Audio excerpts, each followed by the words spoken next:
Olá, boa tarde. Pela nossa TV Vila Imperial, mais um programa Vitrine. Segunda-feira, nós comemoramos o Dia do Comércio e o Dia do Professor.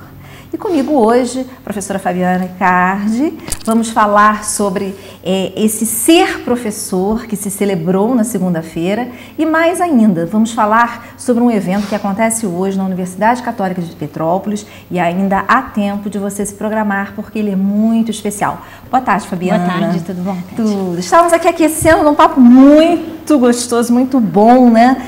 Falando sobre essa coisa do ser professor, né? E a proposta do evento de hoje, que é celebrar, né, essa formação, essa profissão, que às vezes a gente associa, né, vocação, ser professor, né? Mas também não podemos perder de vista que é uma profissão, né? Sem dúvida. E tem todos os seus parâmetros, a sua preparação para ser professor, uma profissão como, né, todas as outras, e um seminário para celebrar e para discutir essas questões. Fala um pouquinho sobre esse evento que nós vamos ter hoje. Bom, nós vamos hoje ter esse evento denominado Educação e Cidadania, né? Um seminário com professores do curso de Pedagogia, na sua maioria. Nós vamos contar lá com o professor Vitor Novick, professora Estela Caputo, professora Silvia Bustamante, professor Antônio Flávio Moreira Barbosa, professora Maria Celi Chaves Vasconcelos, professora Deise Ora e eu, né? Onde nós vamos dialogar um pouco sobre os temas transversais. Os temas transversais é uma proposta do Parâmetro Curricular Nacional, né, dos PCNs, não é uma proposta nova, na verdade ela surge em 97, 98, então você percebe assim, quanto tempo nós estamos trabalhando com essa proposta, né, que não é uma proposta de currículo mínimo, mas é uma diretriz, na verdade, digamos assim, o tema transversal, o PCN, desculpe, ele surge como uma proposta a ser aceita pelas escolas, não, é um parâmetro mesmo, a ser absorvido, exatamente. Né? Não é obrigatório isso, mas a gente percebe que as escolas ainda, de alguma forma, né, nós todos, temos ainda muita dificuldade em lidar principalmente com o que a gente chama de temas transversais. E amplio, não apenas a escola, o espaço da escola, mas inclusive a universidade. Há temas transversais que ainda são, a expressão tabu já está um pouco forte, mas ainda incomoda lidar com essas questões. Porque incomoda a sociedade de uma maneira geral. Vamos falar um pouquinho o que seriam esses temas ditos transversais. Na verdade, hoje a gente vai estar discutindo ética, né? Ética na escola, ética na relação, meio ambiente, orientação sexual, pluralidade cultural, são os temas que a gente, saúde, são os temas que a gente julga que, pela proposta, né, que são temas que devem vir trabalhando junto com as disciplinas clássicas, né? Não existe uma disciplina para se trabalhar ética na escola, a intenção não é essa. A intenção não é que a gente, de alguma forma, verbalize o conteúdo de ética, mas que a gente perceba que esse conteúdo ele está na relação, e ele está junto com as disciplinas. Quando eu vou discutir geografia ou matemática, ali tem conteúdo ético, porque o conteúdo ético, ele não só passa na relação interpessoal, como ele passa também até pelos conteúdos, a questão da ideologia, enfim, dos valores, despertar isso nos nossos alunos, né? Então, assim, por que a gente pensou nesse seminário hoje? Porque, na verdade, assim, era uma forma da gente prestigiar o nosso professor, né? Vamos discutir sobre situações que tanto ainda nos incomoda na escola. Como o professor se sente, né? Porque absorver isso, e aí você tem um currículo que é construído na escola, é claro que com a participação dos docentes na escola e na universidade, mas às vezes até o próprio professor, o próprio docente, às vezes se sente um pouco, às vezes assim, constrangido de dizer, isto me incomoda, ou como eu lido com isso, porque entrar em sala de aula, até ontem nós estávamos num evento e essa fala foi muito, como realmente eu me sinto, é sempre como você está entrando pela primeira vez, porque não existe uma rotina, né? Tudo é muito novo, né? Principalmente quando você está lidando com crianças, quer dizer, estamos lidando com pessoas, né? Então tudo é muito novo. Eu até me proponho, dentro do meu plano de aula, hoje eu vou dar o conteúdo X. Só que você entra em sala de aula, o teu aluno traz um questionamento e aquilo é uma oportunidade que você vê para lidar com outros conteúdos. E de repente você pondera, bom, vamos deixar aquele para depois? Então é tudo muito novo, tudo é pela primeira vez. E o professor, como ele se sente, né, com essa espontaneidade, essa surpresa todo dia? Porque não há um dia igual ao outro. Primeiro de tudo, Kátia, eu acho que ele tem que primeiro reconhecer isso, né? Porque enquanto a gente insiste, e aí, assim, generalizando mesmo, né? Mas enquanto a gente insiste que a escola, que dá para eu fazer a mesma aula que eu fiz no ano passado, né? A gente não vai conseguir ter uma escola de qualidade. Né? Então, o primeiro passo, eu acho que é o professor reconhecer que a escola é espaço de vida. A gente não educa para a vida, né? Porque a gente educa na vida, a vida já está aí. Nossos alunos já estão aí há muito tempo. Isso quando a gente fala de criancinha de 2, 3 anos, quando chegou na escola, a gente reconhece que ela já tem um enorme saber, né? Então, assim, isso muda também um pouco a postura do professor. Nesse dia do professor, se eu não te responder, eu volto lá para responder, mas assim, nesse dia do professor, no dia 15, eu estava lá recebendo 500 mensagens, né? Toda hora recebendo mensagem de aluno, ex-aluno, amigo, colega de trabalho. E assim, e aí até o momento em que eu comecei a meio que ficar em crise, sabe? Porque aí começam a aparecer algumas mensagens, principalmente quando elas partiam de alunos, né? Eu falava assim, não é possível, não estou entendendo nada, isso não, né? Vamos discutir sobre isso. Algumas mensagens do tipo assim, o professor e o aluno aquele diamante bruto a ser lapidado pelo professor. Gente, sabe, esse professor não existe mais. E se ele existe, ele não pode existir mais. Nós evoluímos muito e descobrimos que não é assim. Que não é assim, né? O professor é um outro na relação do aluno, sabe? Assim, é claro que eu, com toda a minha experiência, é claro que eu tenho o meu lugar e o meu valor, né? Não estou equiparando o aluno a professor. A questão é que eu me formo junto com o meu aluno, eu me transformo na transformação do meu aluno. A gente olhar por esse lado também. Não existe pedestal mais, né? Essa relação. E a gente tem que descer do pedestal, sabe? Nós aprendemos que agora você abaixa o olho no olho, né? Quer dizer, você há o respeito, há a questão dos valores, mas na verdade, a criança não vem em tabula rasa, ela vem com os seus conteúdos.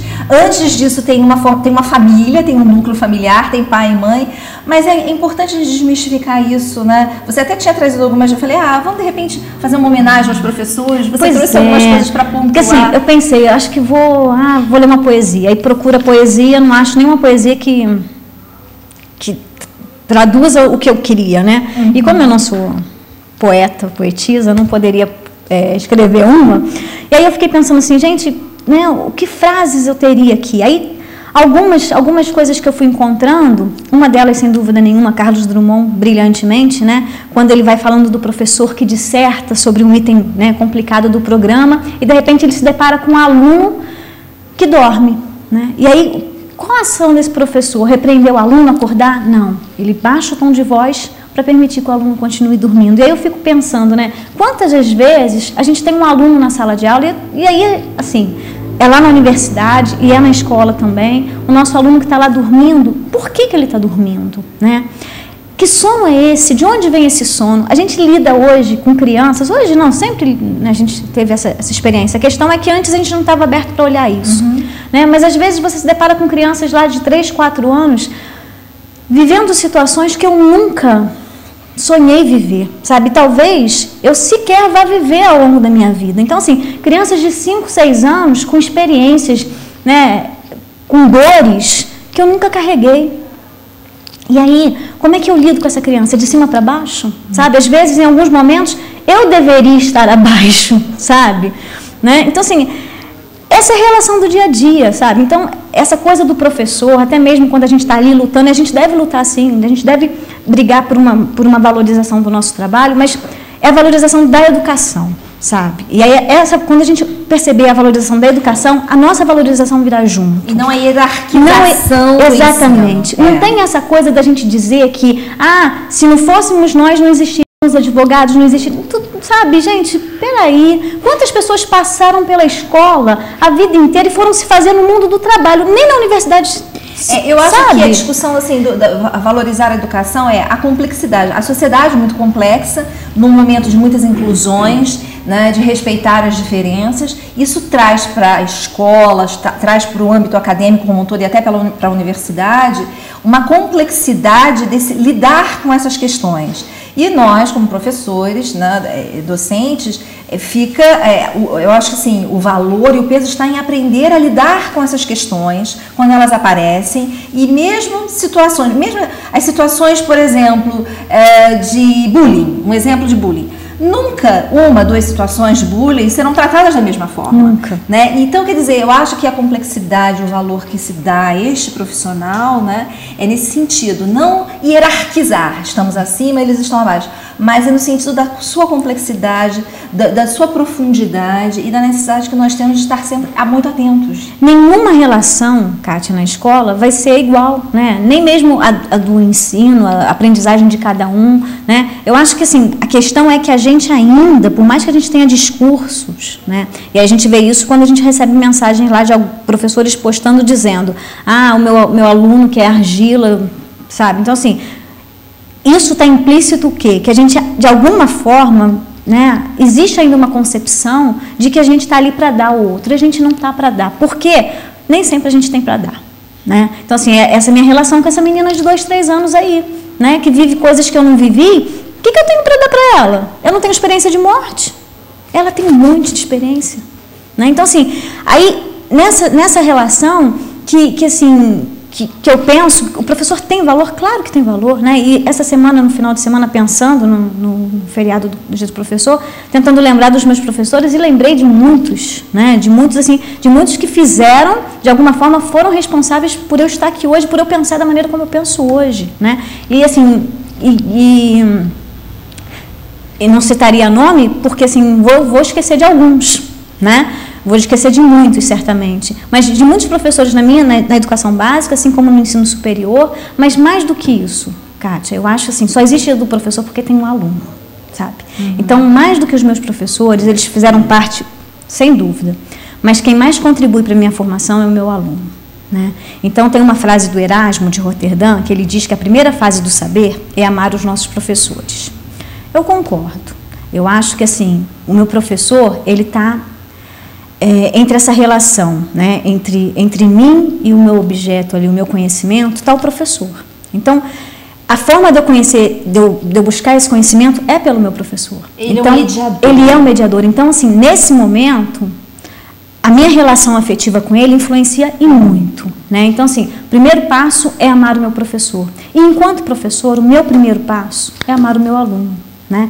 E amar o meu aluno não trazer assim, uma discussão piegas, não, mas assim, é amar o meu aluno como outro, como o meu próximo, sabe? Então, assim, não dá pra gente ser educador se a gente não gosta de gente. E quando a gente gosta de gente, é de todo tipo de gente. Né? Independente da crença dessa pessoa na sala de aula, independente da postura dela, independente, sabe, de onde ela vem, do que ela traz, né, dos pensamentos dela, se são iguais aos meus, se a gente tem afinidade ou não. Independente disso, eu estou na sala de aula, eu vou encontrar as pessoas mais diferentes possíveis. Quer dizer, uma das questões dos temas transversais é justamente para a gente conseguir lidar com as diferenças. Que não é fácil, né? Você pode fazer formação, mas é a questão, né, das relações interpessoais, né? E aí, Kátia, não existe manual. Não existe. Não, né? Não existe. Então, assim, também hoje à noite ninguém espere ouvir de ninguém como se faz, né? O que a gente vai tentar ali é problematizar as questões, né? É trazer para a gente começar a pensar sobre elas estão aí, elas existem, e aí, agora cada um, na sua casa, na sua sala de aula, né, no seu espaço, vai pensar como pode fazer com a sua realidade, né, com o seu aluno, porque não tem como a gente prescrever o que deve ser feito, né? Vamos rapidamente, o teu tema, que é a questão da ética, né? Você vai trazer quais as questões, justamente ética no currículo, como tentar aplicar, qual vai ser a tua abordagem? Porque é uma mesa redonda, cada um vai falar o quê? 10, 15 minutos, 15 minutinhos. Mas como é que você pretende fazer essa tua passagem? Porque, por exemplo, a ética, um tema transversal, difícil falar de ética? difícil falar de ética. Às vezes a gente banaliza. Ah, ética é ética. Saúde. Poxa, mas é um tema difícil lidar com saúde? Há aspectos dentro da saúde que são extremamente difíceis. Na sexualidade, então, nem orientação sexual, né? Questão da orientação sexual. Questões de gênero. A educação já deu conta das questões de gênero. Não é bem assim, né? E aí, no caso, por exemplo, da tua abordagem da ética como um tema transversal. Eu penso abordar, assim, na verdade, apresentar 3 questões, né? E tentar responder provisoriamente as 3. A primeira delas é a gente tentar entender o que é isso, o que é ética, do que a gente está falando, né? Porque assim, a gente reconhece que ética muitas ciências sociais, ciências humanas, desculpa, que trabalham com a questão da ética, e do outro lado a gente também tem a filosofia ali que se ocupa da ética. Então, né, a gente vai mostrar bem qual é o lugar da ética na escola, que é a ética na relação, tá. Depois eu penso em trazer a questão, se ensina ética, né? Então, assim, a gente vai discutir um pouco dentro da psicologia moral, que vai dizer pra gente que a gente se desenvolve moralmente ao longo da vida. Então, a gente vai discutir um pouco isso. E, para finalizar, existe, então, uma proposta pedagógica para a ética na escola? Existe, que o parâmetro traz. E aí, os temas transversais. E, então, a gente tentar buscar um pouquinho sobre que proposta é essa e como a gente pode, assim, dar algumas dicas, sim, porque a gente pensa que a gente tem grandes problemas hoje. Se a gente for parar para ouvir os professores, os maiores problemas que eles vão dizer para a gente hoje na sala de aula é o quê? É indisciplina, é falta de respeito, né? É o aluno que não tem autonomia, que não busca. Isso é um problema de ética, né? É um problema que a gente desenvolve isso, a gente constrói isso. Então, isso está totalmente ligado à relação, né, professor e aluno, e a ética, a questão da autoridade do professor. Isso se constrói na relação, na escola, e isso perpassa pela ética. Então, é um pouco disso que eu pretendo discutir hoje. Ok. Você está falando da questão de ética, e eu estou pensando, uma questão que passa pela escola. Essa relação, né, nós estamos celebrando o Dia do Professor, mas essa relação, porque, por exemplo, ética começa em casa, né? Então é muito complexo, de repente, talvez esse seminário, né, de educação e cidadania, talvez, né, transcenda um pouco, porque não dá para dissociar do trabalho que você também se desenvolve dentro de casa. Porque há uma questão que, inclusive, até queria convidar você para retornar, que é essa coisa da entrega, que é muito fácil entregar a educação dos meus filhos. É difícil educar, é chato educar, né? Você ficar repetindo várias vezes a mesma coisa, né? Ainda mais no processo de formação, né? Até os 7 anos você começa justamente, né, os parâmetros, né? Construção de valores, certo e errado, até para que depois a criança comece a fazer um juízo de valor a partir dos referenciais que começam dentro de casa. Né? Então, entregou-se também para o professor, né, nas últimas décadas, e aí podemos falar sobre vários assuntos, mas com essa questão da emancipação das mulheres indo para o mercado de trabalho, houve ganhos, mas também percebo algumas perdas. Então, é até um assunto que, de repente, a gente também, né, essa intermediação o que é do espaço da escola, o que é do espaço da família. Vou falar isso hoje também. Porque, assim, na verdade, isso é uma coisa que me toca muito. Eu gosto muito dessa discussão, assim, porque, na verdade, assim, são lógicas diferentes, sabe? A família tem uma lógica, né, sobre educação, e a escola tem outra lógica sobre educação, mas as duas estão querendo a mesma coisa. Eu vou te dizer que educar o filho da gente talvez até seja mais difícil do que educar o aluno, né? Porque envolve uma série de sentimentos, sabe? Então, assim, quando eu estou ali repetindo para o meu filho 500 vezes a mesma coisa, é diferente de repetir para o meu aluno 500 vezes, mas é o meu aluno que é filho do outro, não é meu filho, sabe? Então, assim, quando é o meu é diferente, porque então, assim, tem uma situação.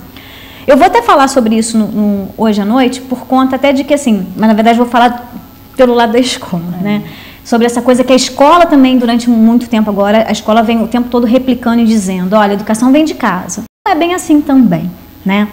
Educação se faz na escola e se faz em casa. Então, da mesma forma como a família contribui em muitas coisas que a gente julga que é público, ou seja, da escola, a escola também contribui com aquilo que é do privado, né? Porque, assim, se a ética surge na relação, eu não posso deixar que que o pai cuide das virtudes, que o pai... Não, porque isso é um elemento que acontece. Mas é um trabalho conjunto. É um trabalho conjunto, é um trabalho dos dois lados. Né? E não só dos dois, né, Kátia? Porque aí tem assim, tem lá o meu grupo religioso, o meu grupo... São tantos grupos onde a gente se educa, né? Mas aí você volta para falar sobre isso.